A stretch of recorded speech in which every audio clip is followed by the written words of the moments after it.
I assume it's going to be today. I think the largest component of the discussion is searching to be traditional and not alter the structure of it in any way, but at the same time make the circumstances competitively fair for both teams. And so that's where the discussions are going to be. We got a couple of proposals on the floor, and I'm sure we're going to talk to them in great detail today and into tomorrow. I don't know, 7 or 8?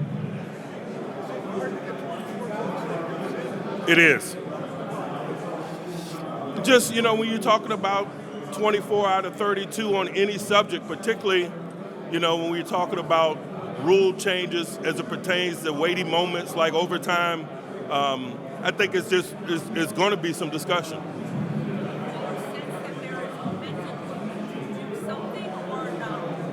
I certainly sense there's a desire to do something. Whether or not we can land the plane remains to be seen. This is obviously not the first time this discussion has been had. What do you think might be different?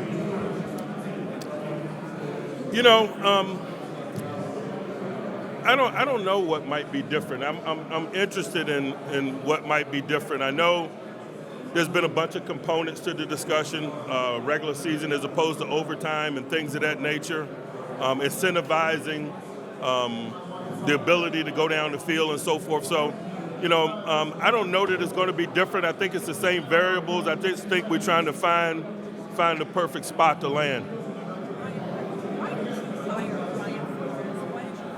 Because he's a more than capable football coach.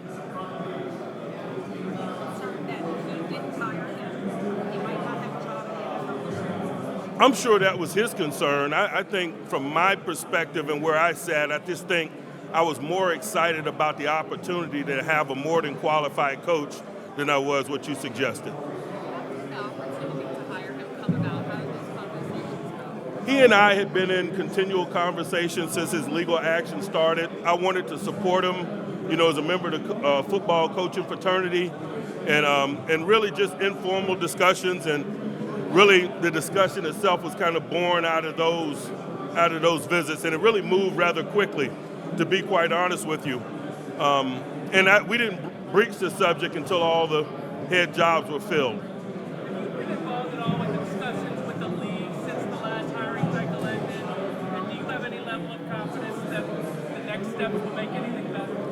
I haven't been in any discussions, and no, I don't have a level of confidence that would lead me to believe that things are going to be better. I'm more of a show me guy as opposed to a guy that sits around and talks about things. How important is positional coaching at this level? Very significant, particularly in terms of the development of younger players, the teaching of the game. What do you look for when you go out and want to find somebody? I think it starts there. Teachers, and part of good teaching is clean communication, organizations, thoughtful organizations of lesson plans and so forth. And so it's very much a teach-oriented position. You can tell that with an interview, or do you have to Certainly. history? Certainly, by the way that the person expresses themselves in talking about football, the level of detail, the level of clarity, the fluidity in which they bounce from subject to subject. Thinking in that same vein, what was it about Frisman Jackson that made you want to bring him in and part ways with Ike Hill? He's just a very, very capable coach. He's got a strong personality. I think he's what our group needs.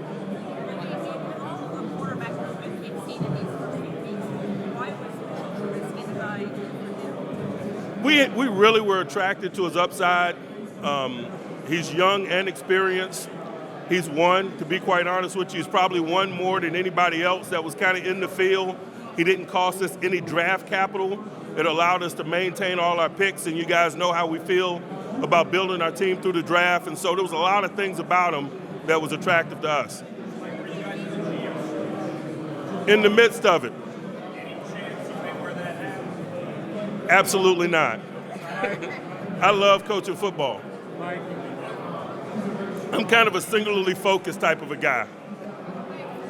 What's up? Good to see you. You were on that pro day circuit last week. Your thoughts on this incoming quarterback class, which a lot of people on the outside have been kind of dumping on? I hadn't I don't have the awareness of that outside perspective. I know last week I enjoyed meeting those 4 guys. They're all more than capable. Howell is going today. I'm sorry I can't be in Chapel Hill for that one. I've been impressed by the depths and the talents of that group. There being meaningful change in how the NFL hiring process is done. What do you think needs to happen? It seems like there's been small changes that haven't, The hiring itself. I think that we've pecked around the entire discussion and subject, and we've done a lot of beneficial things, but we got to land the plane. We got to hire capable candidates. Mike, what's the challenge defensively with all these young guns in the AFC? They just keep, every year there's another guy. I love the challenge, to be quite honest with you. It's what makes our game great. It's a lot of talented players. It's a lot of talented coaches. I'm excited about the AFC field in particular this fall. And Mike, does this offseason feel any different apprehension that the quarterback, the guy that's been under center, is not going to be there this year?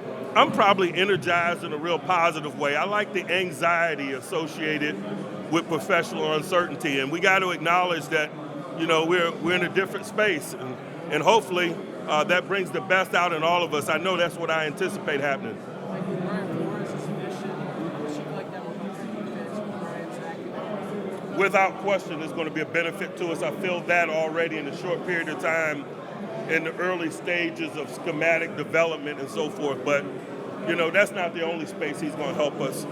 His resume and what he's experienced just brings a wealth of knowledge, and I'm excited about drawing from that.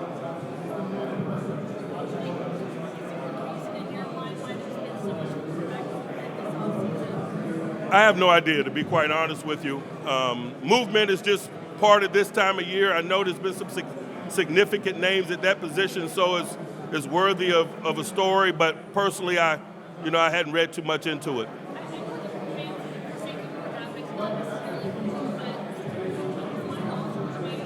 I'm sorry, I have a tough time hearing.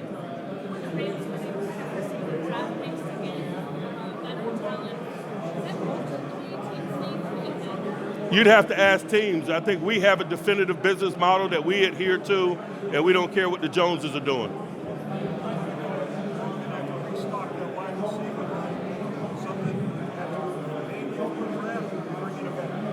We're capable of doing both. We're exploring our options at this point, but the acquisition of wideouts is something that we're comfortable with.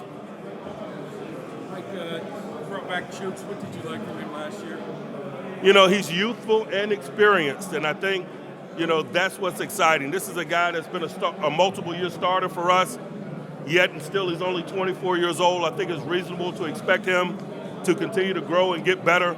I know he brings that business approach, and those are some of the reasons why we're excited about continuing to do business with him. He had some adversity too, because behind Banner maybe a couple of years. Did that play into him battling through stuff like that? He's taking that job? I just think adversity is part of our business. I don't think you're going to be able to point to a guy that hadn't faced some adversity over the course of his career, but no question it shapes you.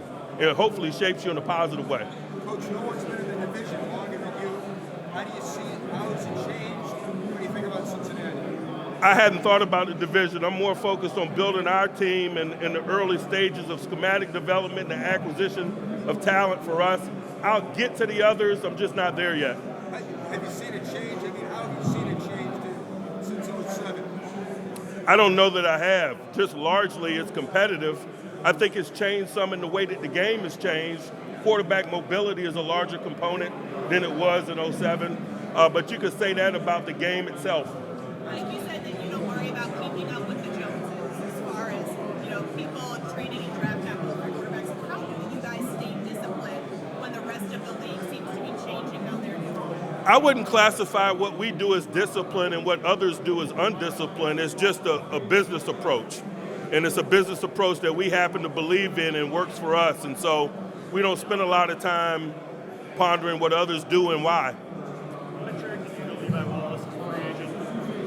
This is a guy that has just been battle-tested at every stage of life.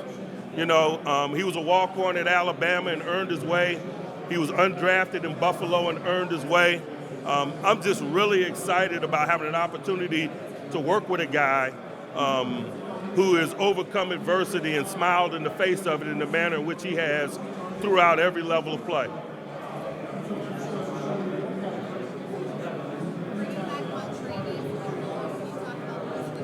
I'm sorry? It's an interesting discussion because it's two guys that got on a moving train a year ago. And, I'm just really excited about continuing to do work with them, to have them for the totality of the journey. Both guys gave us admirable contributions in the manner in which they came to us. And so it's reasonable to expect those contributions to be more significant and more fluid, having an opportunity to be a part of us from day zero. What was your relationship with Brian Flores prior to the California change, I guess, We were friendly. We knew each other, but I wouldn't describe our relationship as intimate. We hadn't had a lot of opportunity to spend time together, and so there was professional acknowledgement and respect, and I've really enjoyed getting to know him and working alongside of him. It's been better than you could have expected. He's all in. He's bright. He's insightful. He has an opinion. He's not afraid to express it. All the things that I value in an assistant. To have both him and Terrell Austin both have experience as defensive coordinators on the defensive side of the room, what does that do to lead a group of younger guys? I don't care where good ideas come from, and so, hopefully putting a crew together like that strengthens us, not only in terms of schematics, in terms of what we do, but just the teaching and the readiness of the men. I can't say enough about those guys and the others as teachers, and that's what's exciting. Does that make you guys a more attractive free agent destination? I know Miles Jack mentioned having influence there. I don't know. He'd probably be better to answer that than myself. One thing you were saying earlier is we don't care what the Joneses are doing. We have a philosophy, but we often talk about having to adjust and change with the game. So when you see the rest of the league doing other things, do you guys say the Steeler way is the best way for us? What is it about the Steelers? We're open to learning and growing. Don't misunderstand me there, but in terms of how we acquire talent, our approach to acquiring talent, we have a definitive model. We build our team primarily through the draft, and we supplement in free agency. And that's just a philosophical approach that we believe in. We want to be a part of their growth and development as young people, not only as players, and so you draft them. I wanted to ask you about the David Ajabo injury. You were there. Just big picture-wise, how important is it for guys, college guys, to do their pro days after they've done a combine, after you have all that film on them? As a coach, you find that It's a piece to the puzzle, and what we're looking for is information and to get to know these young people, and so every opportunity to do so is significant from my perspective. Obviously, it was an unfortunate incident with Ajabo getting injured, certainly. when that happens, what do you do? I mean, how do you talk to them? I spoke to and comforted the young man. I spoke to his mother after the pro day, but I'm not looking for a pat on the back. I just did what's decent. What were your impressions of Malik Willis when you spent some time with him? Really impressive, sharp, grounded, comfortable in his skin. How do you get better at stopping the run? Is it more than just personnel, or is Whoop blocks and make tackles. it simple stuff? Certainly. You just didn't have the horses last year? No, I'm not blaming it on anyone or anything. I just think, particularly in today's game, when you're talking about stopping the run, you better acknowledge the defeating of blocks and making tackles. Quarterback mobility is a more significant part of the game than it's ever been in today's game. Matter of fact, in 2021, I think the yards per rush in the NFL was the largest it had ever been. It wasn't because teams are running the ball more effectively, it's because they're utilizing the quarterback as a runner. And so now you're playing 11-on-11 football, so do the math. Guys have to defeat blocks and make tackles in today's game to be effective at stopping the run. Cam Hayward doesn't get maybe the national recognition that like a Aaron Donald does. Why is he such an underrated player despite having some really good seasons? I didn't know that he was, to be honest with you. I mean, this guy's a multiple-time first-team All-Pro, when I'm in settings like this, all I do is hear from my peers of what a dominant and significant player he is. So I don't share that perspective.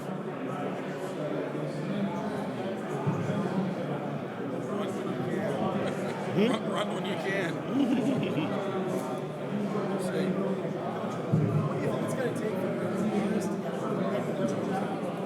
Somebody's got to hire him because it has zero to do with his capabilities.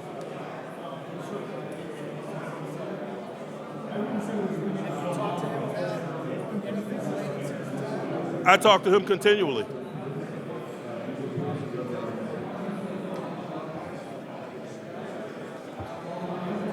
Think a lawsuit like Brian Flores is necessary to get change? I don't know if it's necessary. I know change is. Found your lone wolf comment yesterday curious. You've been around the league as long as anybody. So it's just kind of the way It's easier that way. Because we're competitors, we're combatants. And so it's easier that way. Not particularly, no. Did you form that like initial group of guys? Are they like Tampa guys? Like how did you get that small network? I prefer old friends as opposed to new ones. And so it's people that have been significant in my growth and development along the way. Do you think OT should change for you personally as a supporter of changing OT? To be quite honest with you, I'm a sudden death advocate. You like old school? I'm a traditionalist. I don't fear sudden death, and I never have. But obviously, I lost that battle a decade ago. But my position remains unchanged. I am one of the few sudden death advocates, I would imagine. Is that because you don't want to add plays to the game, or you just like the idea? I just think 60 minutes, everybody has had a fair opportunity to win the game. And so, you know, when you're talking about changes as it pertains to competitive fairness, I speak to the first 60 minutes that we all had to win the game. You and Ron Rivera, maybe not surprising, but I don't fear sudden death. Mike, do you think anything could be done on punts in terms of injury reduction? I'm sorry? Do you think anything can be done on punts as far as injury reduction and that sort of thing? Or? I know that we're looking hard at it. For me, I know we don't like the injury rate, but it doesn't necessarily mean that something needs to be done structurally or schematically to the play. I think all of these discussions start first and foremost with looking at the injuries themselves, looking at the tape. And so, you know, that's what I've been trying to do, to digest the tape, the injuries that occurred on that play, to see why. Because at the end of the day, we might be able to minimize some of that without, you know, structural changes to the play. It might be something as simple as, you know, COVID increased a lot of backups and people that lack readiness in the last couple of years, and those are the guys that end up playing on special teams in games and might produce a higher rate of injury, for example. So it could have just been a limb, basically. For example, certainly. You've been big fan for so long. You've been where your quarterback was every year. How hard is it when you go into the offseason and don't really know who your quarterback's going to be and try to start over at that point? I was just telling these guys, I'm really excited by it. I'm energized by it. I love the anxiety associated with uncertainty. I think it brings the best out in me, and I think it's going to bring the best out in us. At least I'm hopeful that it will. Feel like you have that guy on your roster now? I'm comfortable with the talent that we have at the position now, and that's not saying that I'm not open to adding to it as we move forward. Pressure about Najee so much last year. It seemed like he really got stronger as the season went on. That's unusual for a rookie running back. He loves the competition. And as it got thicker, he loved it more. And I like guys. I'm attracted to guys that are competition junkies. And he is one. And Miles Jack, you said yesterday the same thing. Absolutely.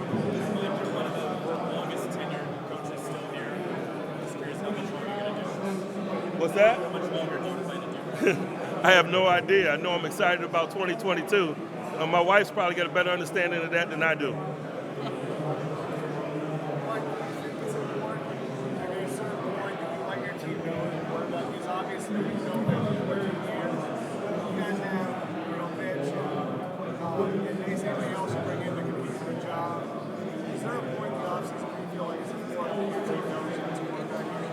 It is, and we will know when we're there. Like, there's a lot of ways to skin that cat in a quarterback competition. Have you researched on how the best way? I really have not. I haven't overanalyzed it. We got capable guys that are good guys. We're really transparent in terms of how we do business, and so it's not something that's a worrisome proposition for me, to be honest with you. It's something that I'm excited about watching develop. Those guys compete and sort themselves out, like I am in any other position where we have capable guys vying for reps. It's probably one of the only things you haven't seen,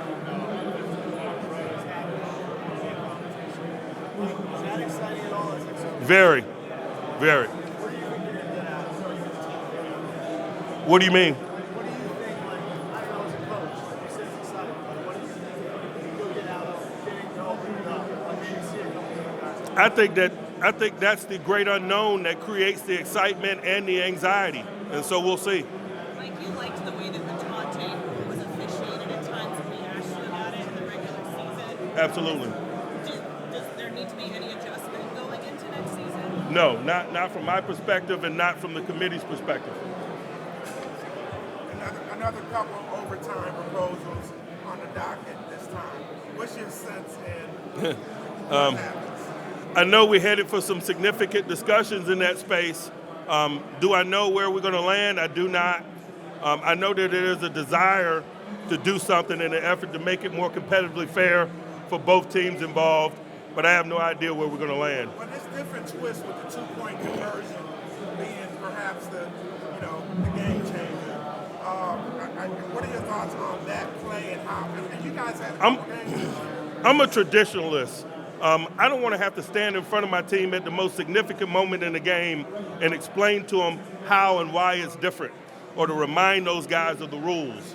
And so the more closely that we can remain to continual football, I'm going to be in alignment with that. When you start talking about rule changes and the way that the game is played structurally based on that time period, that's probably when I get quiet and move away from the discussion. So then would you want change to apply to the regular season and postseason, whatever it's going to be? Certainly, because again, I don't want to be standing in front of my group explaining to them in one instance why the circumstances are different than another instance. Mike, what did you appreciate about your time at Jersey now that he's moved to the Chiefs? Man, he is a football player first and a wide receiver second. He embraces all components of the game. He has a physicality to his play. He brings a can-do spirit daily. And Mike, obviously quarterback is always important, but there's a lot of aggressive teams this year trying to get them. You think something changed this offseason that led to that? Or? You probably better to ask those guys. We kind of stayed to our usual script in terms of how we acquire talent. Why did you decide to go the route that you went in terms of? That's our business model. We're comfortable with it. Like, did you guys try to keep Juju in-house, but once he hit free agency, was that something that you looked at? We were in discussions with he and his agent, but obviously Juju chose to go to Kansas City, and we wish him well. We're appreciative of the time we were able to spend together. What do you lose not having him as far as from the leadership perspective? He's a young guy, but he was one of the older ones in that group. I don't know what we lose yet because we're still in the process of putting our group together, and so, the leadership could be new, but it doesn't necessarily mean it's going to be deficient in any way.